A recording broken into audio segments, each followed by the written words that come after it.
friends, welcome to Shaki's vlog. இன்னைக்கு இந்த vlogல நம்ம பார்க்க போறது பன்னீர் ஃப்ரைட் ரைஸ் எப்படி செய்யலாம்ன்றது தான்.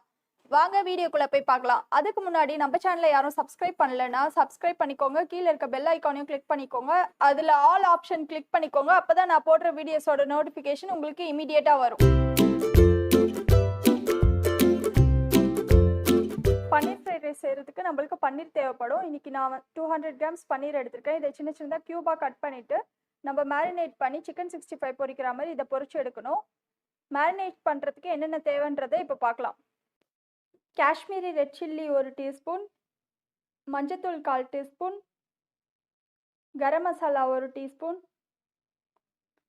கார்ன்ஃப்ளவர் 1 டீஸ்பூன், அரிசி மாவு 2 டீஸ்பூன், கடலை மாவு 2 டீஸ்பூன்,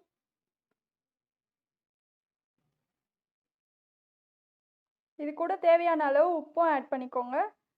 அப்புறமா கொஞ்சம் லெமன் புழிஞ்சு விட்டுக்கோங்க. இது கூட இஞ்சி பூண்டும் கொஞ்சம் ஆட் பண்ணிக்கோங்க. இது எல்லாத்தையும் ஒன்றா மிக்ஸ் பண்ணி எடுத்துக்கலாம். இப்போ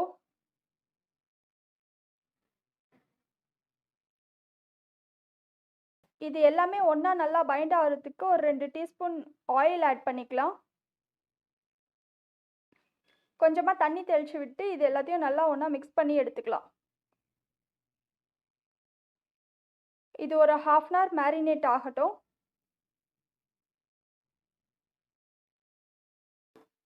பன்னீர் 1/2 அன் ஹவர் மேரினேட் ஆனதுக்கப்புறம் நான் இந்த மாதிரி ஆயில் ஃப்ரை பண்ணி எடுத்துக்கிட்டேன். நம்ம வெளியே ஃப்ரைட் ரைஸ் வாங்கி கொடுக்குறதுக்கு பதில் இந்த மாதிரி வீட்லேயே ஹெல்த்தியாக செஞ்சு கொடுத்தோன்னா குழந்தைங்களுக்கு அது ரொம்பவே நல்லது உடம்புக்கு. இந்த ஃப்ரைட் ரைஸ் செய்கிறதுக்கு பாஸ்மதி ரைஸ் ஒரு அளவுக்கு ஃபஸ்ட்டு 1/2 அன் ஹவர் முன்னாடி ஊற வச்சு அதை பாயில் பண்ணி எடுத்து வச்சுருக்கேன். இது ஒரு 90% பாயில் ஆனதுக்கப்புறமா இந்த மாதிரி ஸ்ட்ரெயினரில் போட்டு வடித்து வச்சுருக்கேன். ஃப்ரைட் ரைஸ் செய்கிறதுக்கு எல்லா காய்கறியுமே கட் பண்ணி வச்சுட்டேன். 3 கேரட்டு, ஒரு 4-5 பீன்ஸ், கொஞ்சம் குடமிளகா, ஒரு வெங்காயம், இதெல்லாம் நல்லா பொடி பொடியாக கட் பண்ணி வச்சுட்டேன். நீட்டாகவும் போட்டு நீங்கள் செய்யலாம். ஆனால் குழந்தைங்க அது நீட்டாக இருக்கிறதுனால குடமிளகாலாம் எடுத்துருவாங்க. ஸோ நான் குட்டி குட்டி பீஸாக கட் பண்ணி வச்சுருக்கேன். நல்லா அடிகனமான பாத்திரம் எடுத்துக்கோங்க. நான் இன்றைக்கி குக்கர் எடுத்திருக்கேன். குக்கர் நல்லா ஹீட் ஆகிடுச்சு. அதில் கொஞ்சமாக பட்டர் ஆட் பண்ணியிருக்கேன். பட்டர் நல்லா மெல்ட் ஆனதுக்கப்புறமா நான் கட் பண்ணி வச்சுருக்க வெங்காயம் ஆட் பண்ணிக்கிறேன். வெங்காயம் லைட்டாக வதங்கட்டும். ரொம்ப வதங்கணும்னு அவசியம் இல்லை. லைட்டாக கோல்டன் ப்ரௌன் கலர் வந்தால் போதும். இது கூடவே 1 டீஸ்பூன் இஞ்சி பூண்டு ஆட் பண்ணியிருக்கிறேன்.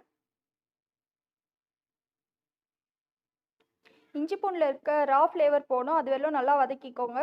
இது கூட நம்ம கட் பண்ணி வச்சுருக்க வெஜிடபிள்ஸ் எல்லாம் ஆட் பண்ணிக்கலாம். குடமிளகா, பீன்ஸ், கேரட் இதெல்லாம் ஆட் பண்ணி நல்லா ஒரு தடவை ஃப்ரை பண்ணிக்கோங்க. எல்லாம் நல்லா மிக்ஸ் ஆகி ஒரு 5 நிமிஷம் லோ ஃப்ளேமில் வேகட்டும்.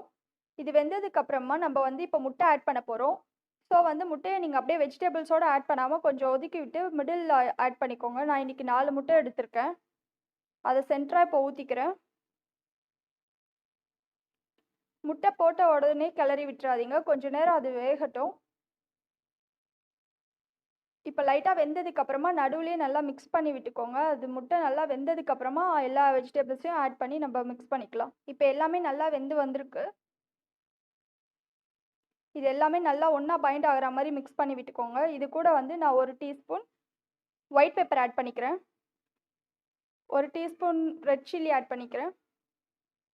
மசாலா ஆட் பண்ணதுக்கப்புறமா ஒரு தடவை நல்லா மிக்ஸ் பண்ணிட்டு நம்ம ஃப்ரை பண்ணி வச்சுருக்க பன்னீர் ஆட் பண்ணிக்கோங்க. இந்த பன்னீரையும் போட்டு நல்லா எல்லாமே ஒன்றா ஆகிற மாதிரி மிக்ஸ் பண்ணி விட்டுக்கோங்க. இது கூட நம்ம பாயில் பண்ணி எடுத்து வச்சுருக்க அரிசியும் ஆட் பண்ணிக்கலாம். ஆட் பண்ணிட்டு ரொம்ப போட்டு கிண்டாமல் இந்த சோயா சாஸ் கொஞ்சம் ஊற்றி லைட்டாக மிக்ஸ் பண்ணி விடுங்க. சோயா சாஸ் லைட்டாக மேலவாக ஊற்றிக்கலாம். ரொம்ப போட்டு கிண்டிங்கன்னா அரிசி உடஞ்சிடும். இது எல்லாமே கீழேருந்து அந்த ஒயிட் ரைஸ் எல்லாமே அந்த மசாலாவோட பைண்ட் ஆகிற மாதிரி நல்லா எல்லாத்தையும் ஒன்றா மிக்ஸ் பண்ணி விட்டுக்கோங்க. ஃப்ளேம் மீடியம் ஃப்ளேமில் வச்சுக்கோங்க. நீங்கள் உப்பு டேஸ்ட் பண்ணி பார்த்துக்கோங்க. உங்களுக்கு உப்பு கம்மியாக இருக்க மாதிரி இருந்ததுன்னா இந்த ஸ்டேஜில் போட்டுக்கோங்க. இப்போ நம்ம பன்னீர் ஃப்ரைட் ரைஸ் சூப்பராக ரெடி ஆகிடுச்சு. இதை ஒரு பிளேட்டில் மாற்றி நம்ம சர்வ் பண்ணிக்கலாம்.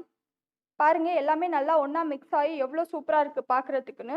டேஸ்ட்டும் சூப்பராக இருந்தது. நீங்களும் உங்கள் வீட்டில் ட்ரை பண்ணி பாருங்கள். இதே மாதிரி உங்களுக்கு எப்படி வந்ததுன்றதையும் என் கூட கமெண்ட்டில் ஷேர் பண்ணிக்கோங்க. இந்த வீடியோ உங்களுக்கு பிடிச்சிருந்ததுன்னா லைக் பண்ணுங்கள், ஷேர் பண்ணுங்கள், கமெண்ட் பண்ணுங்கள். இதே மாதிரி நிறைய ரெசிபிஸ் பார்க்குறதுக்கு நம்ம சேனலை சப்ஸ்கிரைப் பண்ணிக்கோங்க. பக்கத்தில் இருக்க பெல் ஐக்கானையும் கிளிக் பண்ணிக்கோங்க. அதில் ஆல்ன்ற நோட்டிஃபிகேஷன் கிளிக் பண்ணிக்கோங்க. அப்போ தான் நான் போடுற வீடியோஸோட நோட்டிஃபிகேஷன் உங்களுக்கு இமீடியட்டாக வரும். இதே மாதிரி வேற ஒரு இன்ட்ரெஸ்டிங்கான vlogல மீட் பண்ணலாம்.